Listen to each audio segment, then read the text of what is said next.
வணக்கம்.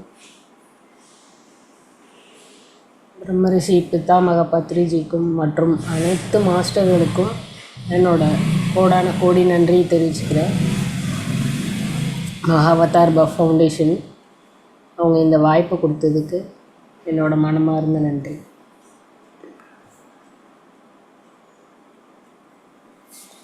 நான் 2021 இந்த தியானத்துக்கு வந்தேன்.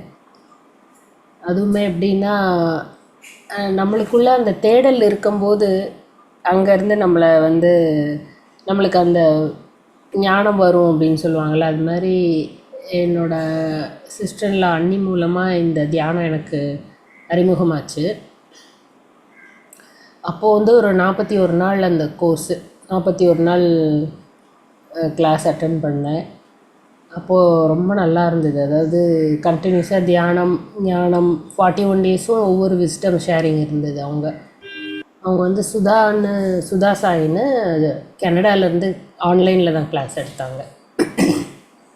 அப்போது அதில் நிறைய 41 டேஸ்லேயே நிறைய மாற்றங்கள், அதாவது ஒரு ஃபஸ்ட்டு ஸ்டெப்பாக நம்ம என்ன ஃபீல் பண்ணுவோன்னா அந்த எனர்ஜியை ஃபீல் பண்ணும்போதே ரொம்ப ஒரு சேஞ்சஸ் இருந்தது உடல் ரீதியாக. ஸோ நம்ம இன்னும் வேலைகளை அதிகமாக பார்க்க முடிஞ்சுது. அப்புறம் அப்படியே கண்டினியூஸாக ஒரு நாளும் விடாமல் இன்ன வரைக்கும் தியானம் பண்ணிக்கிட்டு தான் இருக்கோம். அதில் நிறைய மாற்றங்கள் கொஞ்சம் கொஞ்சமாக உணர ஆரம்பிக்கும்போது உடல் ரீதியாக நிறைய சேஞ்சஸ், எனர்ஜி நல்லா ஃபீல் பண்ணும்போது எல்லாருக்கும் சொல்ல முடிஞ்சுது. ஆனால் என்னென்னா ஒரு தயக்கம் இருக்கும், சொன்னால் ஏற்றுப்பாங்களோ அப்படிங்கிறதெல்லாம். ஸோ இதெல்லாம் நம்ம விட்டு வெளியில் வரணும் அப்படின்னா அந்த ஞானம் பத்ரிஜி சொன்ன மாதிரி புக்ஸ்களை படிக்க ஆரம்பிக்கணும். ஸோ அப்படியே தியானம் பண்ணிகிட்டே இருக்கும்போது இந்த 2021 யஜ்ஞம் நடந்தது வாணியம்பாடி. அப்போ அந்த யஜ்ஞத்துக்கு போகும்போது நிறைய அனுபவங்கள். அங்கே வாணியம்பாடியில் டென்ட்டில் தான் ஸ்டே கொடுத்துருந்தாங்க. நல்ல டிசம்பர் மாதம் நல்ல குளிர், எதுவுமே ஒரு எக்ஸ்பெக்டேஷனே இல்லாமல், அதாவது அந்த தூண்டுதல், அந்த ஆன்மீக தூண்டுதல்ங்கிறது அப்போ தான் எனக்கு புரிஞ்சுது. நம்மளுக்கு போகணுங்கிற ஆர்வம் தான் இருந்தது ஒழிய அங்கே என்ன இருக்கும் என்ன அப்படின்னு விசாரித்து அது சேஃபாக இருக்குமா அப்படி இருக்குமா அதெல்லாம் எதுவுமே கேட்கணுன்னே தோணலை. அப்படியே டைரெக்டாக ஃபோன் பண்ணி கேட்டு ரெஜிஸ்டர் பண்ணிவிட்டு போயாச்சு. அங்கே போனால் தான் தெரியுது நிறைய பேர் வந்திருந்தாங்க. நம்மளுக்கு இந்த பேசிக் ஃபெசிலிட்டிஸ்லாம் அப்போ தான் ஆரம்பிக்குது. பட் இருந்தாலும் அதுலேயும் நம்ம அந்த தியானத்தோட பலன்னு சொல்லணுன்னா அதோட எனர்ஜி நம்மளை ட்ரைவ் பண்ணிகிட்ருக்கோம். அந்த எனர்ஜி நம்மளுக்கு ஒரு என்ன சொல்கிறது, என்ன இப்படி இருக்குது அப்படிங்கிற நினைப்பே இல்லாமல் அந்த மெடிடேஷனில் கலந்துக்கிட்டு 4 நாள் அப்போது 10th டே தான் அந்த மெடிடேஷனில் கலந்துக்கிட்டு அந்த 3 hours லைவ் மியூசிக் மெடிடேஷனில் இருக்கும்போது தான் அந்த குரூப் மெடிடேஷனோட பவரு, அந்த பிரமிடோட பவரு அதெல்லாம் நான் உணர ஆரம்பித்தேன். இதெல்லாம் ரொம்ப ஒரு என்ன சொல்கிறது, நம்ம தனியாக இங்கே வீட்டில் உட்காந்து தியானம் பண்ணுறதுக்கும் அங்கே போய் அந்த live group meditation early morning 5 to 8 இந்த மாதிரி நிறைய ஃபேக்டர்ஸ் அதில் ஆட் ஆகும்போது நம்மளுக்கு நிறைய சேஞ்சஸ் உடல் ரீதியாக மனசு ரீதியாக நம்மளோட எண்ணங்கள் ஷிஃப்ட் ஆகிறது. நம்ம இத்தனை நாள் ஒரு கம்ப்ளைனிங் ஸ்டேஜில் இருந்தது, அந்த புரிதல் இல்லாமல் எல்லாரையும் ப்ளேம் பண்ணிகிட்டு இருந்தது, இதெல்லாம் இன்னும் கொஞ்சம் தெளிவாக புரிய ஆரம்பிச்சது. ஏன்னா அந்த எனர்ஜி நம்மளே எனர்ஜி ஃபார்ம் தான் அப்படிங்கிறது கொஞ்சம் இன்னும் போக போக புரிய வந்தது. பட் அந்த டைமில் அந்த எனர்ஜி ஃபஸ்ட்டு ஃபீல் பண்ணும்போது தான் ஏதோ ஒரு விஷயம் இருக்குது, அந்த பிரமிடுக்கு ஒரு பவர் இருக்குது. பத்ரிஜி ஏன் இவ்வளோ பிரமிடுக்கு ஒரு இம்பார்ட்டன்ஸ் கொடுத்து அந்த பிரமிட் எனர்ஜியை நம்ம இந்த டைமில் எல்லாருக்கும் போய் சேரணுங்கிறதுக்காண்டி அவ்வளோ ஒரு பெரிய ஸ்ரத்தை எடுத்திருக்காரு. பெங்களூரில் ஆகட்டும் ஹைதராபாத்தில் ஆகட்டும் அவ்வளோ பெரிய பிரமிட் இருக்குது. அப்போது அதுக்கு ஒரு சக்தி இருக்குது அப்படின்னு உணர முடிஞ்சுது. இந்த பிரமிடுக்குள்ளே உட்காந்து மெடிடேட் பண்ணும்போது தாட்லெஸ் ஸ்டேட்டுக்கு போக முடியுது, ரொம்ப நேரம் உட்கார முடிஞ்சுது. அந்த யஜ்ஞம் போய் தான் நம்ம வந்து 3 மணி நேரம்லாம் நம்மளால் உட்கார முடியுமா அப்படிங்கிறதெல்லாம் நம்ம உணர முடியும். வீட்டிலனா உட்காந்தோன்னா 1 ஹவர் 1.5 ஹவர்ஸ் தான், அதுவே ரொம்ப கஷ்டப்பட்டு நம்ம உட்கார்ற மாதிரி இருக்கும். ஆனால் அங்கே போனால் ஈஸியாக 3 ஹவர்ஸ் உட்கார முடியுது, அந்த எனர்ஜியை ஃபீல் பண்ண முடியுது. அதுக்கப்புறம் அந்த ஒரு என்ன சொல்லுது, வீட்டில் இருக்கும்போது நமக்கு சில உடலில் இருக்க உபாதைகள்லாம் அங்கே போனால் இருக்கவே இருக்காது. அங்கே போனால் அந்த எனர்ஜி ஃபீல்டில் நம்ம இருக்கும்போது நம்மளோட உடல் உபாதைகள்லாம் வலியோ எதுவுமே நம்மளால் ஃபீல் பண்ணவே முடியாது. அந்த மாதிரி ஒரு யஜ்ஞத்துக்கு போகும்போது ஒரு அனுபவம் கிடச்சிது. அதுக்கப்புறம் கண்டினியூஸாக தியானம் பண்ணிக்கிட்டு தான் இருக்கோம். ஆனால் வந்து புக்ஸ் எல்லாம் படிக்க என்னால் முடியல, ஆனால் சொல்லிகிட்டே இருப்பாங்க. நிறைய செஷன்ஸ் மட்டும் கேட்டுட்ருப்பேன். லைக் நிறைய ஜூம் செஷன்ஸில் வந்து மாஸ்டர்ஸோட ஞானங்கள்லாம் கேட்க கேட்க கேட்க சில புரிதல்லாம் நிறைய வந்துச்சு. சீனியர் மாஸ்டர்ஸ் மாதிரி கிரிஜாராஜன் மேடம், பிரதீப், ஐயப்பா பிண்டி, இந்த மாதிரி நிறைய விஷயங்கள் நம்மளுக்கு வந்து கேட்க கேட்க ஒரு புரிதல் வர ஆரம்பிச்சிது. அதாவது நாம் எடுத்துகிட்டு வந்த இந்த பிரச்சனைகள், இந்த சேலஞ்சஸ், இதெல்லாமே நாம் ஒரு பாடம் கற்றுக்க வந்திருக்கோம் அப்படிங்கிற புரிதல் எப்போ அக்செப்டன்ஸ் வருதோ அப்போ அந்த சுச்சுவேஷனை ஹேண்டில் பண்ணுற சக்தியும் நம்மளுக்கு வருது, ஞானமும் வருது, அதுக்குரிய எனர்ஜி எல்லாமே வருது அப்படின்னு புரிய வந்தது. ஸோ இப்படி கொஞ்சம் கொஞ்சமாக படிப்படியாக வந்து அப்புறம் புக்ஸ் படிக்கணும் அப்படிங்கிற ஆர்வத்துக்கு புக்ஸ் படிக்க ஆரம்பித்தேன். இங்கே சென்னையில் வந்து பிரமிட், ஏன்னா நம்ம வாணியம்பாடி பிரமிட் போயிட்டு வந்துட்டோம். அப்புறம் பிரமிடில் மெடிடேஷன் பண்ணணுன்னு ஆர்வம் வந்தோன்னா சென்னையில் எங்கே பிரமிட் சென்டர்ஸ் இருக்குதுன்னு சர்ச் பண்ணும்போது இங்கே பெருங்குடியில் இருக்குது. நான் இங்கே சென்னையில் கிண்டியில் இருக்கனால பெருங்குடி கொஞ்சம் பக்கம். ஸோ அங்கே போய் அங்கே எங்கே இருக்குதுன்னு போய் சர்ச் பண்ணி போய் பார்த்துட்டு அங்கே போய் முடிஞ்ச வரைக்கும் மோஸ்ட்லி டெய்லி போகிறதுக்கு மெடிடேட் பண்ணுறதுக்கு அங்கே போக ஆரம்பித்தோம். அங்கேயும் போய், ஏன்னா அங்கே வந்து இப்போது அதுக்குன்னே ஒரு இடம் செட் பண்ணியிருக்காங்க. அங்கே நிறைய பேர் வந்து மெடிடேட் பண்ணும்போது அந்த எனர்ஜிஸும் நம்மளுக்கு ரொம்ப ஹெல்ப்ஃபுல்லாக இருந்தது, உதவியாக இருக்கும். நம்ம வீட்டில் பண்ணுறதோட வீட்டில் கொஞ்சம் டிஸ்டர்பன்ஸ் இருந்தால் பண்ண முடியாது, ஆனால் அங்கே போய் பண்ணும்போது நல்லா இருந்தது. இப்போ அங்கே போய் ஒரு கண்டினியூஸாக 1 ஹவருக்கு மேலே உட்கார்றதுக்கு நல்லா முடிஞ்சுது. அப்போது அங்கே இருக்கும்போது அடுத்த இதில் வந்து நிறைய செஷன்ஸ் அட்டன் பண்ணுறது, அப்புறம் அடுத்த யஜ்ஞம் வரும்போது அந்த சென்டர்லேருந்து சில சர்வீஸ் பண்ணுறதுக்கு சொன்னாங்க. இந்த மாதிரி ஃபேம்ப்ளெட்ஸ் டிஸ்ட்ரிபியூட் பண்ணணும், நீங்கள் உங்களுக்கு இவ்வளோ ஃபேம்ப்ளெட்ஸ் கொடுக்குறோம், நீங்கள் போய் கொடுங்க அப்படின்னு. ஃபேம்ப்ளெட்ஸை கொடுத்துட்டாரு, ஆனால் என்ன பண்ணுறதே தெரியல எனக்கு. எங்கே போய் ஃபேம்ப்ளெட்ஸ் கொடுக்குறது, நம்ம போய் எங்கே ரோட்டில் நின்று என்ன கொடுக்குறது அப்படின்னு யோசிச்சுக்கிட்டே எனக்கு ஒன்றும் புரியல. இல்லை எதுவுமே வந்து நம்ம அந்த ஒரு சர்வீஸ் பண்ணணும்னு நம்மளுக்கு வாய்ப்பு வருது, ஆனால் நம்ம அது எப்படி பண்ணுறதுங்கிற சக்தியோ ஒரு தைரியமோ இல்லை. ஏன்னா நம்மளுக்குள்ளே அந்த ஒரு தயக்கம், ஒரு இன்ஹிபிஷன் இருக்குது. நாம் போய் சொல்லணுமா, எப்படி சொல்கிறது, சொன்னால் என்ன நினச்சிப்பாங்களோ, அப்படியெல்லாம் உள்ளுக்குள்ளே எல்லாருக்குமே இருக்குது. அந்த மாதிரி எனக்கும் இருந்தது. அப்போது வந்து நான் எதுனாலுமே மெடிடேஷனில் வந்து பத்ரிஜிகிட்ட சொல்லிடுவேன், இந்த மாதிரி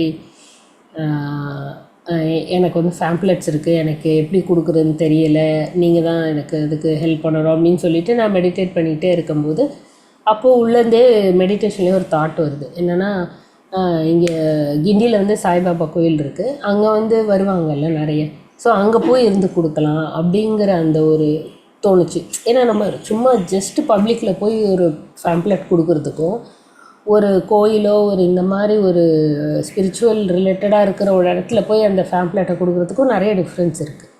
ஸோ அப்போ அங்கே போய் கொடுக்கலாம் அப்படின்னு சொல்லிட்டு அந்த நம்ம வந்து அந்த கோரிக்கையை வைக்கும்போது நம்மளுக்கு வந்து நம்மளால் ஆன்மீகமாக முன்னேற முடியல, ஏதோ ஒரு தயக்கம் இருக்குது அப்படிங்கும்போது நம்ம அந்த மெடிடேஷன்லேயோ ஹையர் மாஸ்டர்ஸ்டையோ நம்ம ஒரு சங்கல்பம் மாதிரி வைக்கும்போது அது ஈஸியாக நடந்தது.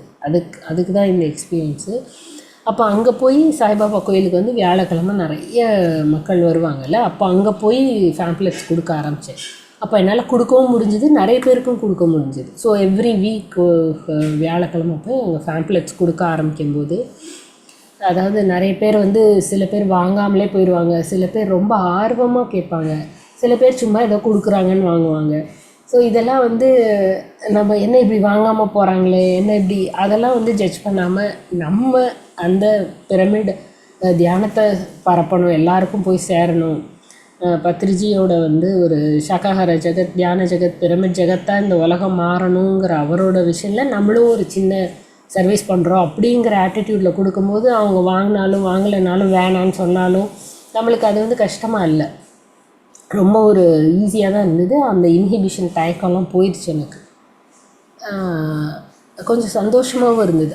அப்போது அந்த சர்வீஸில் வந்து ஒரு எனர்ஜியை நான் ஃபீல் பண்ண முடிஞ்சுது. இன்னும் கொஞ்சம் நம்மளோட டிரான்ஸ்ஃபர்மேஷன், நம்ம புரிதல், நம்ம ஹையராக போகிறது வந்து என்னால் ஃபீல் பண்ண முடிஞ்சுது. ஸோ தியானம் பண்ணும்போது கூட்டு தியானம், பிரமிட் தியானம், அப்புறம் வந்து நம்ம ஜூம் செஷன்ஸ் அட்டன் பண்ணி அந்த ஞானத்தை வாங்கும்போது ஒவ்வொரு ஸ்டேஜ்லேயும் நம்ம வந்து நம்மளை அதாவது டிரான்ஸ்ஃபர்மேஷன் நடக்குது, நம்ம ஆன்மா வந்து அந்த ஆன்மீக பயணத்தில் முன்னேறுதுங்கிறத உணர முடிஞ்சுது என்னால். அப்போ அந்த சர்வீஸில் வந்து இன்னும் ரொம்ப ஒரு அனுபவங்கள், லைக் ரொம்ப லைட் ஃபீலிங் வருது. ஸோ நம்மளும் போய் அப்ரோச் பண்ண முடியுது, அந்த தயக்கம் போயிடுச்சு. அது ரொம்ப ரொம்ப முக்கியமானது. அந்த தயக்கம் இருந்துன்னா இப்போ நம்மளாலாம் பேச இந்த மாதிரி செஷன்ஸ்லாம் இருந்தாலும் கூட கொடுக்க முடியாது. ரொம்ப யோசிச்சுக்கிட்டே இருப்போம், அதாவது என்ன பேசுகிறது என்ன ஏதுன்னு ஒரு பதட்டம் இருக்கும், ஒரு இது இருக்கும். அதெல்லாம் இல்லை. இப்போ அதெல்லாம் வந்து இந்த சர்வீஸ் பண்ண பண்ண பண்ண போயிடுச்சு. அப்புறம் அந்த ஃபேம்ப்ளெட்ஸ் கொடுத்துட்டே வர வர அங்கே வந்து அந்த இதுக்குள்ளே ஒரு சித்தர் கோயில் இருக்குது, அதுக்குள்ளே இருக்குது. ஸோ அங்கே போயிட்டு அப்ரோச் பண்ண முடிஞ்சுது என்னால். நான் போய் கேட்டேன், இந்த மாதிரி ஒரு இலவச தியானம் தான், அதை நாங்கள் எடுக்கிறதுக்கு நீங்கள் அங்கே எங்களுக்கு வாய்ப்பு கொடுத்தீங்கன்னா நாங்கள் அங்கே எடுக்கிறோம் அப்படின்னு சொன்னால், அப்போ அவங்க கொடுத்தாங்க. அங்கே வந்து ஒரு செஷன் எடுக்க கொடுத்தாங்க. அப்போ நானும் இன்னொரு சீனியர் மாஸ்டரும் சேர்ந்து அங்கே ஒரு கிளாஸும் எடுத்தோம். ஒரு 25 பேர் வந்திருந்தாங்க. அப்போ அங்கே தியானம் சொல்லி கொடுத்தோம்.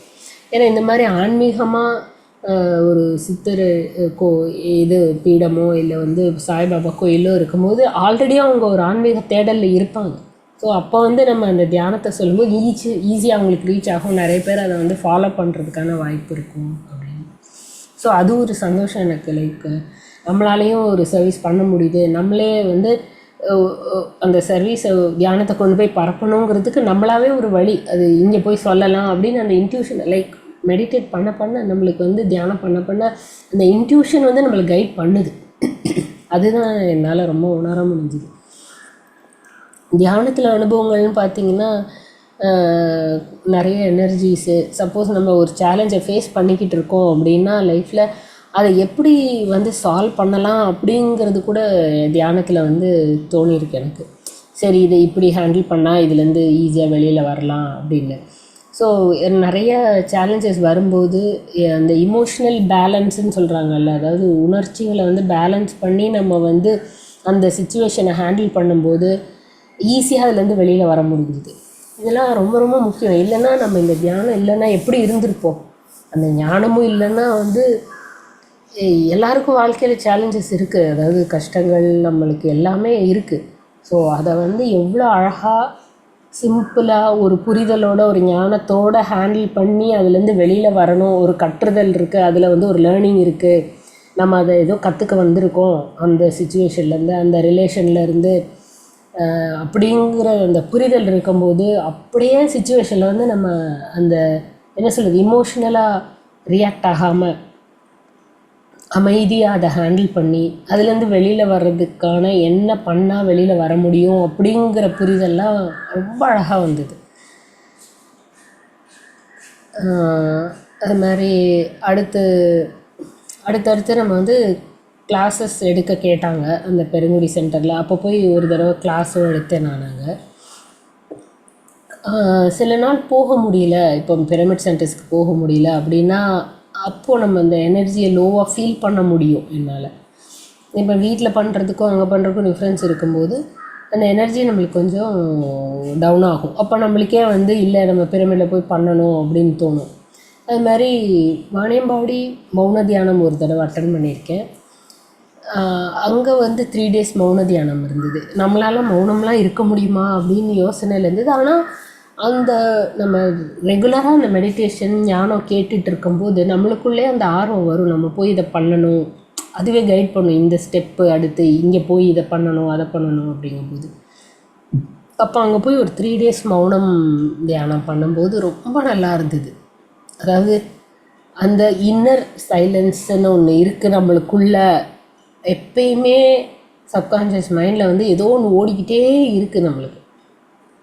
அது இல்லாமல் மௌனம் இருக்கும்போது வந்து அதுவும் அந்த வாணியம்பாடியில் இயற்கை சூழலோடு இருக்கும்போது வந்து நம்ம ரொம்ப அந்த இன்னர் அந்த நம்ம சோலுங்கிற அந்த கான்ஷியஸ்னஸ் வந்து ஷிஃப்ட் ஆகும். இல்லைன்னா நம்ம இந்த உடலே நினச்சிக்கிட்டே இருப்போம், நம்ம அதையே கவனிச்சிட்ருப்போம், சாப்பிடணும் போகணும் வரணும் இதை வாங்கணும் அதை வாங்கணும் அப்படிங்கிறது. அப்போ அந்த 3 நாள் மௌனத்தில் என்ன ஆகும்னா, நீங்கள் வந்து நம்ம இந்த உடல் இல்லை, நம்ம இந்த உடலை எடுத்து வந்திருக்க ஆன்மா அனுபவத்துக்காக வந்திருக்குங்கிற அந்த எண்ணம் கொஞ்சம் கொஞ்சமாக நம்மளுக்கு வர ஆரம்பிக்கும். அதுதான் அந்த மௌனத்தோடையும் அந்த குரூப் மெடிடேஷன் ஓட ஒரு பெரிய ஒரு அட்வான்டேஜ். அதுவும் அந்த அமாவாசை பௌர்ணமி டயத்தில் நம்ம பண்ணும்போது அந்த எனர்ஜிஸ் அதிகமாக வரும்போது நம்மளோட அந்த விழிப்புணர்வு, அந்த கான்ஷியஸ்னஸ் வந்து நம்ம ஆன்மா அப்படிங்கிற ஷிஃப்ட் ஆகிறது வந்து கொஞ்சம் நல்லாவே டிஃப்ரென்ஸ் தெரியும் அந்த டைமில். அதனால் மௌனம். அப்புறம் ஜென்ரலாகவே நம்ம லைஃப்பில் வந்து இந்த மாதிரி இருக்க என்ன ஆகுது, அதிகமாக ஆர்கியூமெண்ட்டோ ஒரு வாக்குவாதமோ பண்ணுறதுக்கு விருப்பம் இல்லாமலே ஆயிரும். சரி நம்ம சொல்கிறத அவங்க கேட்கலையா, ஓகே நிறுத்திடலாம், அது அவங்களுக்கு எப்போ புரியுதோ புரியட்டும் அப்படிங்கிற இதில் நம்ம அமைதியாயிரும். இதில் நம்மளுக்குள்ளே நடக்கிற மாற்றங்கள், இது நம்மளை உணரும்போது நம்மளுக்குள்ளே அந்த மாற்றங்கள் நடக்கும்போது என்ன ஒரு உடம்புல ஒரு லைட்னஸ், மைண்டு ஃப்ரீயாக இருக்குது. இல்லைன்னா மைண்டில் வந்து ஏதோ ஒரு அழுத்தம் இருந்துகிட்டே இருக்கும் நம்மளுக்கு. ஸோ இது வந்து நம்மளுக்கு ரொம்ப ரொம்ப அதாவது அந்த பத்ரிஜி சொல்கிற அந்த 3 to 1 முடிஞ்ச வரைக்கும் 3 மணி நேரம் பண்ணுறதுக்கு ட்ரை பண்ணுங்கள். இல்லைன்னா வந்து அட்லீஸ்ட் 1 hour 1.5 hours முடிஞ்சு 2 hours நம்ம கேப் விட்டாது பண்ண பண்ண பண்ண நம்மளுக்குள்ள இந்த அற்புதமான மாற்றங்கள் நடக்குது. அந்த அனுபவங்கள், அதாவது உடல் ரீதியாக ஒரு நம்மளுக்கு இருக்கிற கஷ்டங்களும் நீங்கிறதும், நம்மளுக்கு எனர்ஜி அதிகமாக வரும்போது நம்மளால் அதிகமாக வேலை செய்ய முடியுது. அப்புறம் அந்த ஃபஸ்ட்டு வாணியம்பாடி யஜ்ஞம் போகும்போது தான் எனக்கு வந்து லைவ் மியூசிக் வாசிக்கணும் அப்படிங்கிற ஆர்வம் வந்தது. அது நான் சின்ன வயசுலேயே வீணை கற்றுருந்தனால அது நடுவில் கேப் விட்டுட்டேன். அங்கே போனோன்னு தான் நம்மளும் வந்து இந்த மாதிரி ஒரு தியானத்துக்கு வீணை வாசிக்கணும் அப்படிங்கிற சங்கல்பம் அங்கே வைக்கும்போது எனக்கு வந்து சென்னையிலே ஒரு ஆன்லைனில் குரு கிடச்சாங்க. அதுக்கப்புறம் திருப்பி வந்து என்னால் இந்த தியானம் பண்ணனால திருப்பி எவ்வளோ கேப்பு, ஒரு 12-14 வயசு வரைக்கும் வாசிச்சுட்டு அதுக்கப்புறம் நிறைய கேப் வந்துருச்சு. ஸோ அதுக்கப்புறம் அந்த வீணை எடுத்து திருப்பி அவங்கள்ட்ட கிளாஸ் ஃபஸ்ட்லேருந்து ஸ்டார்ட் பண்ணி ஒரு 1 yearலேயே திருப்பி நான் வந்து மியூசிக் ஜூமில் ஜூமில் வந்து மியூசிக் மெடிடேஷன் வந்து வீணைக்கு மெடிடேஷன் வந்து வீணை வாசிக்க ஆரம்பிச்சிட்டேன் லைவாக. அதுவே ஒரு பெரிய அச்சீவ்மெண்ட். லைக் அந்த மெடிடேஷன்லனா நம்மளுக்கு அந்த ட்ரைவ் ஃபோர்ஸே இருந்திருக்காது. அந்த க்ரியேட்டிவிட்டி, அந்த ஆர்வம், அந்த விடாமுயற்சி, இதெல்லாம் வந்து நம்மளுக்குள்ள எல்லாம் இருக்குது. ஆனால் நம்ம வந்து இந்த புற சூழல்கள்னால எல்லாத்தையுமே வந்து அதுக்கு ஒரு பவர் கொடுக்காமலே வச்சுருக்கோம். அப்போ இந்த மெடிடேஷன் வந்து இவ்வளோ எனக்கு வந்து கொடுக்குது அப்படின்னா பெரிய விஷயம் அது. அதுக்கப்புறம் ரெகுலராகவே சிங்கப்பூரில் வந்து பிரபாகர் சாரோட செஷனுக்கு வந்து every Friday 1 hour live music வாசிக்க முடிஞ்சுது. ஃபஸ்ட்டு 1/2 hour வாசித்தேன். அப்புறம் நாளாக ஆட்டோமேட்டிக்காக அது 1 hour வாசிக்கிறதுக்குரிய அந்த எனர்ஜி அது எல்லாமே வந்துருச்சு. ஸோ இதெல்லாமே வந்து நம்ம தியானத்து மூலமாக கிடைக்கிற ஒரு பெனிஃபிட்டுன்னு சொல்கிறதோட ஒரு பெரிய மாற்றம். நம்ம விழிப்புணர்வு வந்து முன்னேறி போகுது, விழிப்புணர்வு மாறுது. நாம் இந்த உடல் இல்லை, ஆன்மா, நம்மளால் எதுவும் செய்ய முடியும் அப்படிங்கிற அந்த கான்ஃபிடென்ஸு இதெல்லாமே இந்த தியானம் தான் கொடுக்குது. அப்படி வீணை வாசிச்சுட்டு இருக்கேன், அதுவும் போயிட்டுருக்கு. அப்புறம் கிளாஸஸ் எடுக்க ஆரம்பித்தேன். இப்போ வந்து அப்புறம் மதுரையில் தியான மகாயஜ்யம் அது ஒரு 3 days நடந்தது, 2 days. அங்கே போய் கொஞ்சம் சர்வீஸ் பண்ண அந்த சர்வீஸ் நம்மளாக போய் செல்ஃப்லெஸ் சர்வீஸ், அதாவது எதையும் எதிர்பார்க்காமல் சர்வீஸ் பண்ண நம்மளுக்குள்ள, அதான் சொல்லலை, நம்ம அந்த கர்மா அனுபவிக்கிறதுக்காக வந்திருக்கோம், அதெல்லாம் அந்த தடைகளெல்லாம் வந்து நீங்கிறதும், நம்ம உடல் உபாதை மாறுறதும், நம்மளுக்குள்ள அந்த ஆழ்ந்த அமைதி வர்றது, இதெல்லாமே கொஞ்சம் கொஞ்சமாக உணர ஆரம்பிச்சு. இன்னொன்று வந்து தியானத்தோட குவாலிட்டி, அதாவது ரொம்ப தாட் வந்துட்டு இருக்கும், அது எல்லாருக்கும் வர்றது. ஆனால் இப்போது அந்த சர்வீஸ் பண்ணி தியான யஜ்யம் போய் அங்கே கூட்டு தியானத்தில் உட்காந்து கண்டினியூஸாக 3 hours பண்ண அதுக்கப்புறம் வீட்டுக்கு வந்து நம்ம தியானம் பண்ணும்போது அவ்வளவா எண்ணங்கள் வர்றது கிடையாது. ஸோ நம்ம 1 hour வந்து உட்காரும்போது அப்படி பார்த்திங்கன்னா நிறைய நேரம் எண்ணமற்ற நிலையில் இருக்கிற மாதிரி இருக்குது. ஸோ நம்மளோட தியானமும் வந்து முன்னேறி கொண்டு போய்கிட்டே இருக்குது. முன்னாடி ஃபஸ்ட்டு ஆரம்பகட்ட காலத்தில் தியானம் பண்ணும்போது எண்ணங்கள் வந்ததுக்கும் இப்போ பண்ணுறதுக்கும் நிறைய வித்தியாசங்கள் இருக்குது. அது மாதிரி மகாவதார் ஃபவுண்டேஷன்லேயே நான் வந்து ஒரு சப்கான்ஷியஸ் மைண்ட் பற்றி ஒரு கிளாஸ் எடுக்கிறேன்.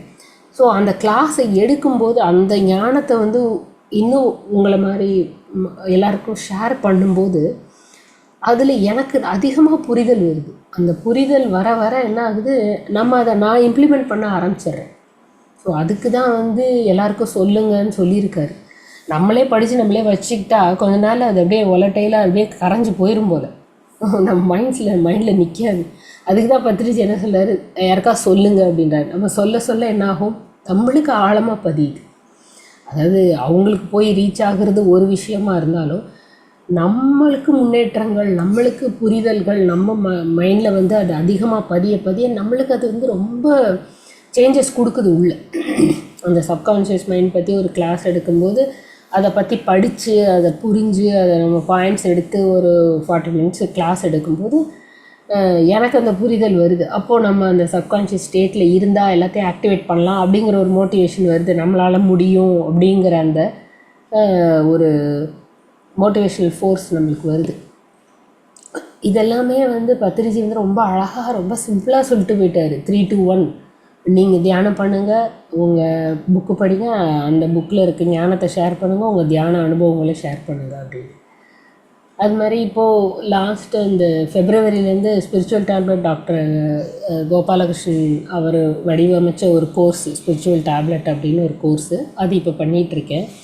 அதுலேயுமே வந்து நிறைய விஷயங்கள் சொல்கிறாங்க.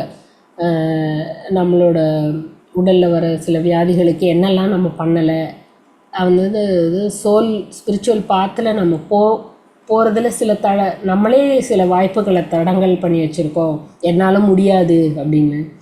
ஸோ அதெல்லாம் எடுத்து முடிஞ்ச வரைக்கும் பண்ண நம்ம அது வந்து ஒரு சேவை தானே பண்ணுறோம். அப்போது வந்து சில நம்மளோட சில கர்மாக்கள், சில சேலஞ்சஸ்லாம் ஈஸியாக விலகுது நம்ம. ஏன்னா நம்ம எல்லாருமே ஃப்ரெண்ட்ஸுன்னு தான் அவர் அட்ரஸ் பண்ணுவார். பத்ரிஜி முதல்ல என்ன சொல்லுவார், மை டியர் ஃப்ரெண்ட்ஸ் அப்படின்னு சொல்லுவார். ஸோ அதில் என்னென்னா எதையுமே எதிர்பார்க்காமல் நம்மக்கிட்ட இருக்கிற ஒரு விஷயத்தை, ஞானத்தையோ எல்லாத்தையும் ஷேர் பண்ணும்போது அது நம்மளுக்கும் உதவியாக இருக்குது, அடுத்தவங்களுக்கும் உதவியாக இருக்குது. ஸோ இதனால் நம்மளுக்கு வந்து நம்ம சோல் பர்பஸில் இருக்கிற மாதிரி இருக்குது. நம்ம எதுக்கு வந்திருக்கோம், இங்கே இந்த பூமிக்கு எதுக்கு வந்திருக்கோம், நம்ம எல்லாருமே இந்த பூமியை வந்து 5Dக்கு போகுது, அடுத்த லெவலுக்கு போகுது, அது கூட சேர்ந்து நம்மளும் போகணும், எல்லாரும் போகணும்.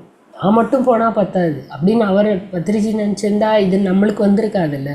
அதே மாதிரி அவர் வந்து எல்லாரும் தியானிகளாக மாறணும், எல்லாரும் வந்து ஒரு வெஜிடேரியன் பிளான்ட் பேஸ்டு ஃபுட்டு சாப்பிட்ணும், பிற உயிர்களையும் நம்மளை மாதிரியே நினைக்கணும் அப்படிங்கிற எண்ணத்தை வந்து இந்த உலகம் ஃபுல்லாக பரப்பணும். அப்படின்னா நம்மளும் நம்மளுக்கு தெரிஞ்சதை சொல்ல இப்படி பல பேருக்கு போக அது வந்து அது வந்து பதியும். இப்போ நான் ஷேர் பண்ணுறது வந்து நீங்கள் என்னோடய அனுபவங்களை கேட்கும்போது உங்களுக்கும் பதியும். ஓஹோ, ஒரு மோட்டிவேஷன் இருக்கும், ஓஹோ பிரமிட் போகணும், இங்கே போனால் ஒரு சேஞ்சஸ் நடக்குது அப்படிங்கிற அந்த ஆர்வம் வரும்ல.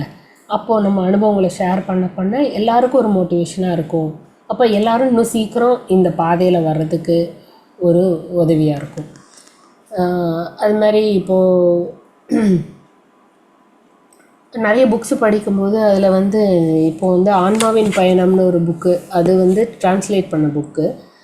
அதை படிக்கும்போது நிறைய, அதாவது அதில் வந்து சூட்ச்ம பயணங்கள் பற்றி நாம் இன்னும் இருந்துட்டு தான் இருக்கோம், இந்த உடல் வந்து ஒரு டெம்பரவரி தான் அப்படிங்கிறத வந்து அந்த புக்கை படிக்கும்போது இன்னும் ஆழமாக பதியுது. அது பதியும் போது என்ன ஆகுது அப்படின்னா, அந்த நினைப்பில் நம்மளோட லைஃப்பில் மற்ற நேரங்கள்லையும் இருக்கிறதுக்கான ஒரு உதவி வருது. அதுக்காக தான் அவர் புக்கை படிக்க சொல்லியிருக்காருன்னு எனக்கு அப்புறம் தான் புரிஞ்சுது. ஸோ அந்த ஆன்மாவின் பயணம் புக்கை படிக்கும்போது ரொம்ப லைட்டாகிடுச்சு. ஏன்னா அதில் வந்து ஒருத்தர் வந்து அவரோட தம்பி இறந்துருவார். அதில் ரொம்ப சோகமாக இருக்கும்போது அவருக்கு கைடன்ஸ் வரும் இந்த மாதிரி ஆஸ்ட்ரல் ட்ராவலுக்கு. அங்கே போய் அவரோட தம்பியே பார்ப்பார். ஸோ அப்போ அவருக்கு வந்து புரிஞ்சிடும், ஓஹோ இது வந்து ஒரு டெம்பரவரி தான், நம்ம வந்து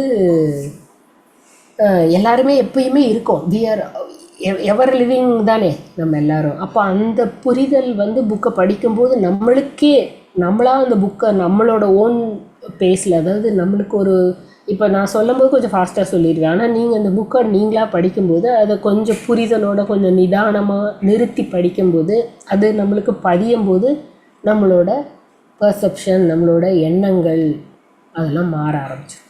அப்படி மாறும்போது நம்மளோட சுற்றுச்சூழலில் என்ன பிரச்சனைகள் வந்தாலும் நாம் அதில் அஃபெக்ட் ஆகாமல் இருக்க முடியும் அப்படிங்கிறது புரிஞ்சுது. இதெல்லாம் ஒரு அனுபவம் தான், இதெல்லாம் ஒரு இதுதான் நடந்துகிட்ருக்கு, இந்த ஆன்மா வந்து இதையும் அனுபவிக்கிறதுக்காக வந்திருக்கு அப்படிங்கிற புரிதல் நம்மளுக்கு நிறைய வர ஆரம்பிச்சு. அப்போ தான் தெளிவு வரும், ஒரு பதட்டம் இருக்காது, பயம் இருக்காது. இதெல்லாமே இந்த புக்ஸ் மூலமாக கிடைக்கிற ஞானங்கள் தான் நம்மளுக்கு. அது மாதிரி நிறைய புக்ஸ் இருக்குது. பத்ரிஜி எழுதின கீதை, அவரே அந்த கீதை இதை வந்து ஒரு புக்காக எழுதியிருப்பார். அதுவுமே நிறைய நம்மளுக்கு வந்து ஒரு புரிதலை கொடுக்குது. எப்போ வந்து நம்ம ஆன்மாட்ட நம்ம சரணடைகிறோமோ அப்போ எல்லாமே தானாக நடக்கும் அப்படிங்கிறது அதில் வந்து ரொம்ப தெளிவாக சொல்லியிருப்பார். தியான அனுபவங்கள் அப்படின்னு பார்க்கும்போது இப்போது ரீசெண்டாக வந்து என்னால் முடிஞ்ச அளவுக்கு அந்த பெருங்குடி சென்டருக்கு எல்லாருக்கும் சொல்கிறது, அங்கே ஒரு ஃப்ரெண்டை கூட்டிகிட்டு போக முடிஞ்சுது என்னால். ஸோ அங்கே போகும்போது அவங்களும் ரொம்ப அந்த பெருங்குடி சென்டர் பிரமிடில் வந்து நிறைய எனர்ஜிஸ் ஃபீல் பண்ணி ரொம்ப சந்தோஷப்பட்டாங்க. லைக் அதை வீட்லேயே உட்காந்து பண்ணுறதுக்கு இங்கே வந்து பண்ணும்போது நிறைய சேஞ்சஸ் நடக்குது அப்படின்னு. அங்கே ஒரு தடவை வந்து பண்ணும்போது என்ன ஆகுது, இன்னும் போய் பண்ணணும், அங்கே போகணுங்கிற ஆர்வம் வருது. அதனால் எல்லாருமே பிரமிடை விசிட் பண்ணணும், பிரமிடில் போய் மெடிடேஷன் பண்ணணும். அந்த கூட்டு தியானம், மியூசிக் தியானம், அந்த அமாவாசை பௌர்ணமி தியானம், இதனோட ஒரு பெனிஃபிட்டை நம்ம வந்து எடுத்துக்கணும். பௌர்ணமி அமாவாசைக்கு அன்றைக்கெல்லாம் வந்து தியானம் நிறைய வந்து ஈஸியாக நம்மளால் தாட்லெஸ் ஸ்டேட்டுக்கு போக முடியும் அன்றைக்கி பண்ணும்போதெல்லாம், அன்றைக்கி நைட்டு பண்ணும்போதெல்லாம். ஸோ இந்த மாதிரி என்னோடய அனுபவங்கள், இந்த 4 வருஷத்தில் என்னோடய அனுபவங்கள். உங்களுக்கு எதாவது டவுட்டு ஏதாவது கேட்கணுன்னா கேளுங்கள்.